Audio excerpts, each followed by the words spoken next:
بات یہاں پر کیا کیا کوئی بلڈنگ کھڑی ہوئی ہوگی اس جگہ.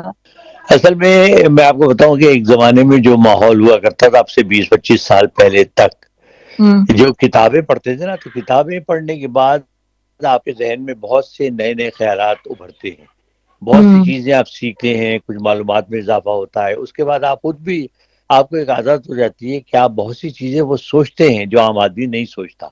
اور میں بار بار جو ایک چیز ہمیشہ یہ کہتا ہوں کہ آج کی نسل جو ہے وہ کتابوں سے بالکل الگ ہو گئی ہے. کوئی کتاب نہیں پڑھنے کی زحمت کرتا، زیادہ تر آپ انٹرنیٹ پہ لگے رہتے ہیں، کوئی چیز دیکھنی ہو آپ انٹرنیٹ پہ چلے جاتے ہیں. لیکن میں سب سننے والوں سے یہ ضرور کہوں گا کہ اپنے بچوں کو بھی تلقین کریں، خود بھی کتابیں ضرور پڑھیں. اس لیے کہ کتابیں پڑھنے کے بعد آپ دیکھیں گے کہ آپ کا ذہن بدل گیا ہے، آپ میں اتنی وسعت آ جائے گی، نئی نئی چیزیں آپ تلاش کریں گے، آپ کی معلومات میں اضافہ ہوگا، آپ کے کانفیڈنس میں پہلے سے زیادہ اضافہ ہوگا. تو آپ یہ کام ضرور کریں. ہم اور آپ جو کتابیں پڑھنے والے لوگ تھے، مثلا میرا بھی یہ ہے کہ مجھے یہ نہیں کہ میں کوئی 170 سال پرانا ہوں، ہوں 100 سال تو ہوں، لیکن یہ کہ 170 سال نہیں ہوں.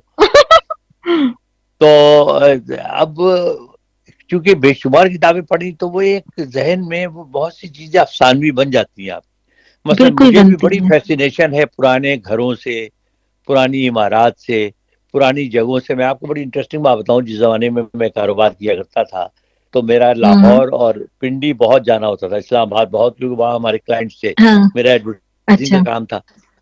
تو وہاں پر ایک ہوٹل ہوتا تھا، اسپیشلی مسز ڈیویس ہوٹل، یہ انگریزوں کے زمانے کا ہوٹل تھا، بہت پرانا. اچھا. اس میں یہ تھا کہ آپ مطلب اس کو کہیں جی آپ کو ایک سنگل روم چاہیے، تو وہ آپ کو جو کمرہ ملتا تھا اس میں ایک بیڈ روم ہوتا تھا، ایک سٹنگ روم ہوتا تھا باہر بیٹھنے کا. اچھا اس کے بعد آتش دان اس میں ہوتا تھا، پرانے ٹائپ کی فرنیچر تھا، بڑے بڑے صوفے، اچھا بہت اونچی اونچی چھتیں. وہ چیز مجھے بڑی فیسینیٹ کرتی تھی. مجھے واقعی آج بھی مجھے یاد ہے کہ وہاں پر ایک مرتبہ میں گیا ہوا تھا کوئی 3-4 دن کے لیے، تو وہاں ایک بڑا زبردست طوفان آیا، تو میں کوئی 2-3 دن کمرے میں بند رہنا پڑا مجھے، کہ اس لیے اتنی تیز بارش تھی کہ آپ باہر نکل ہی نہیں سکتے تھے. تو وہ اچھا. سردی کا موسم تھا. تو مجھے یاد ہے کہ وہ ویٹر آیا اور اس نے آ کے جو آتش دان تھا وہ اس میں آگ جلا دی لکڑیاں ڈال کے. تو مجھے یاد ہے کہ وہ جو جب اس نے پہلی رات لکڑیاں ڈال کے آگ جلائی ہے تو وہ باہر ہوتی ہوئی بارش، اچھا سردی کا احساس، پھر وہ اندر جو اس کی گرمی اور وہ آگ جلنے کا احساس، وہ لکڑی چٹکنے کی آواز، وہ مطلب وہ ماحول میں آج تک میری ذہن میں اگر مجھے ڈسکرائب کرنے کو کہا جائے تو میں ایک ایک لمحہ اس کا ڈسکرائب کر سکتا ہوں. تو وہ چیزیں اب اس سے ہم محروم ہو گئے ہیں، اب ہم میکینیکل بن کے رہ گئے ہیں. ہر چیز ٹیلی ویژن دیکھ لیا، اچھا آئی پیڈ دیکھ لیا، اپنے آئی فون پہ چلے گئے، فون پہ اپنی چیزیں دیکھ رہے ہیں.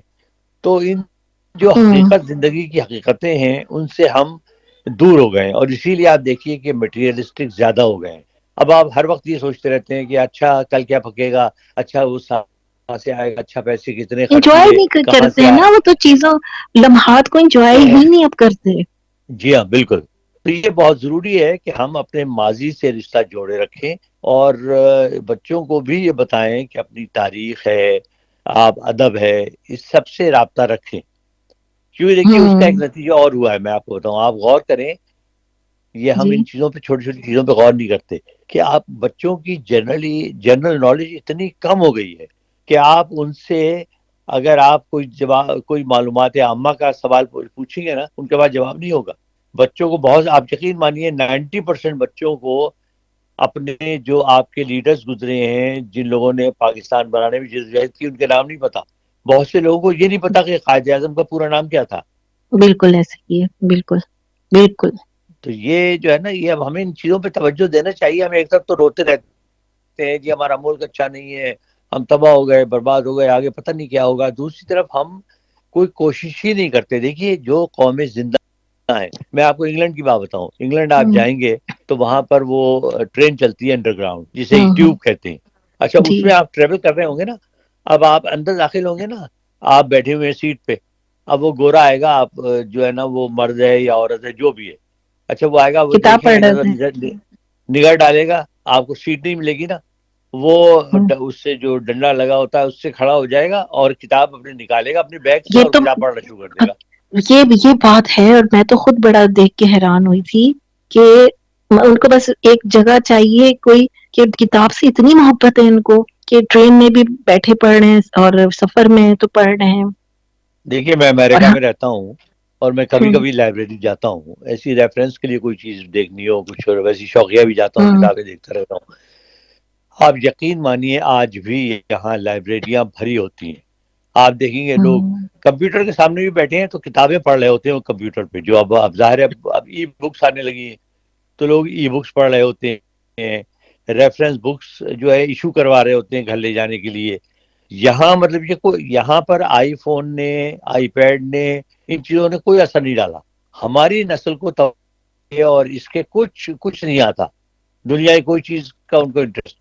آخر باقی بھی تو اسی ایرا میں ہی ہے، اسی ماحول میں ہے. انگریز ہیں لیکن جنہیں دیکھیے ان کو پڑھائی سے احساس ہے نا، ان کے یہاں دیکھیے ان کو احساس ہے، ان کے یہاں آپ انسٹیٹیوشنس میں بھی ابھی بھی ایجوکیشن پہ بہت زور دیا جاتا ہے، تعلیم پہ بہت جو ہے نا، کتابیں پڑھنے پر بہت زور دیا جاتا ہے. کتابوں کی مانگ ابھی بہت زیادہ ہے، لوگ پڑھتے ہیں. اچھا اسی لیے وہ نالجیبل بھی ہیں. اچھا چونکہ آپ کا معاشرہ نالجیبل ہے تو اس کا اثر آپ پر بھی پڑتا ہے. بچے جس سوسائٹی میں موو کرتے ہیں وہاں پر وہ تمام بچے جو ان کے ساتھ ہیں ان کی معلومات بہت اچھی ہیں، تو لہٰذا وہ بھی اس کا اثر قبول کرتے ہیں. ہمارے یہاں تو یہ ہے نا کہ آپ آج کل جس نے ماسٹرز کیا ہوا ہو، ایم اے پاس، اس لڑکے کو یا لڑکی کو اگر آپ کہیں کہ بھائی تم ایک ایپلیکیشن لکھ دو ذرا، تو ایپلیکیشن میں 25 آپ کو غلطیاں ملیں گی. ایسے ہی ہے. تو یہ ہم ان چیزوں پہ توجہ نہیں دیتے، ہم روتے رہتے اس ہیں میں ہر وقت قصور یہ ہو اس گیا میں وہ. اس میں قصور کس کا ہے؟ ہمارے ٹیچرز کا، ہمارے گھر والوں کا، ہمارا اپنا؟ نہیں، سب کا قصور ہے. سب سے پہلا قصور تو ہے کہ انفارچونیٹلی ہمارا کوئی سسٹم، گورنمنٹ کا سسٹم کوئی بن ہی نہیں سکا. کوئی ہم نے نہ تعلیم پہ توجہ دی.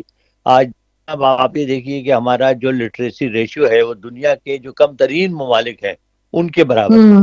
لیکن اب آپ سری لنکا جیسا چھوٹا سا ملک دیکھ لیں، اتنا سا ہے آپ کی ہتھیلی کے سائز کے برابر. آپ یہ دیکھیے ان کا 100% وہاں لٹریسی ریشیو ہے. اب آپ وہاں جب جائیں گے تو آپ کو ایک بڑا واضح فرق محسوس ہوگا. کپڑے اس نے جیسے ہی پہنے ہوئے ہوں، اس نے مزدوری کر رہا ہو، سڑک صاف کر رہا ہو، کچھ کر رہا ہو، لیکن اس کی بات چیت میں ایک آپ کو خاص اسٹائل نظر آئے گا. اس میں وہ بات چیت کرے گا تو آپ کو یہ صاف جائے گا کہ یار یہ پڑھا لکھا آدمی ہے، اس کو پتا ہے کچھ دنیا کا. ہمارے یہاں پڑھا لکھا صرف انگلش بولنے والے کو سمجھتے ہیں نا، انگلش آتی ہے تو بس ٹھیک، ہاں، سب کچھ ہمارے صحیح ہے. یہاں انگریزی آتی ہے چاہے وہ غلط ہی بول رہا ہو، بس اس سے ہاں بھروس ہاں، بھی ہو جائیں ایسے گے ہم ہی ہے، بہت جلدی. ایسے ہی ہے، ایسے ہی ہے. تو ان اور جس کے تمام پاس چیزوں کا نالج بھی ہو اور اس کی انگریزی خراب ہو تو اسے تو کوئی ہاتھ ہی نہیں ڈالے گا. تو بس ہاں یہ کہ وہ اس میں تعلیمی معیار واٹس ایپ پہ یہ مسئلہ ہے، جب فون ہے نا ہاں تو وہ ہاں پھر لائن کٹ جاتی ہے تھوڑی دیر کے لیے. بالکل. تو تعلیمی معیار تو ہمیں اپنا ٹھیک کرنا پڑے گا اگر آپ کو ترقی کرنی ہے. نہیں جی دیکھیں بات ترقی یہ بھی ہے کہ ترقی بھی جسے چھوڑیں، ہم آپ کی اپنی ضرورت ہے، یہ تو آپ کی. نہیں جی تعلیم وغیرہ تو، اور اب تو میں آپ کو بتاؤں، دیکھیے اب جو زمانہ آ گیا ہے نا، اب خالی تعلیم، سیدھی تعلیم بھی کوئی حیثیت نہیں رکھتی. اب تو آپ کو ہائی ٹیک تعلیم چاہیے. کسی ایک شعبے میں آپ کو جو ہائی ٹیک تعلیم ہے آپ کو وہ حاصل کرنی ہے. اب وہ زمانہ بھی گیا کہ آپ نے ایم اے کر لیا تو آپ اتراتے پھر رہے ہیں جی میں نے تو ایم اے کر لیا، میں تو ایم اے اردو ہوں، ایم اے انگلش ہوں. اب صحیح. اس کی کوئی ویلیو نہیں ہے. اب تو لوگ کہتے ہیں بھائی آپ یہ بتائیے کہ ٹیکنیکل آپ کو کیا چیز آتی ہے. آپ ماسٹرز اگر آپ ہیں، آپ نے ایم بی اے کیا ہے، ایم بی اے میں بھی آپ کی کیٹیگری کیا تھی؟ آپ نے مارکیٹنگ میں کیا ہے، آپ نے فائنینس میں کیا ہے، آپ نے کس چیز میں کیا ہے؟ تو اب وہ زمانہ بہت آگے نکل گیا ہے اور ہم ابھی 100 پیچھے رہ گئے ہیں پوری دنیا سے. اب بھی میرا خیال ہے ہمیں ہوش کے ناخن لینا چاہیے، اور اس میں سب کو مل کے، اس میں عوام کا بھی بہت بڑا قصور ہے، اور سب سے بڑا ان لوگوں کا ہے جو عوام کے اوپر مسلط رہتے ہیں. ان میں لیڈر اب بھی ہیں، ہمارے مختلف شعبوں کے لوگ بھی ہیں، جن میں سے میں حیران اس بات پہ کبھی کبھی ہوتا ہوں کہ 25 کروڑ آدمیوں میں سے کیا 1 کروڑ لوگ بھی ایسے نہیں ہیں جو کوئی ایسی موومنٹ چلا سکیں کہ اس ملک کو ہم اس راستے پر ڈالنا چاہتے ہیں. یہ ترقی کا راستہ ہے اور سب نے مل کر اس کے لیے کام کرنا ہے. بالکل. اچھا قدم قدم پہ تو انگلش اسکول کھلے ہوئے ہیں، قدم قدم پہ. ایک نہیں وہ ایریا ہے کاروبار اس بن میں گیا نا. 8-10. بس یہ بڑا نا تکلیف دہ چیز ہے یہ. جو بھی وہ کاروبار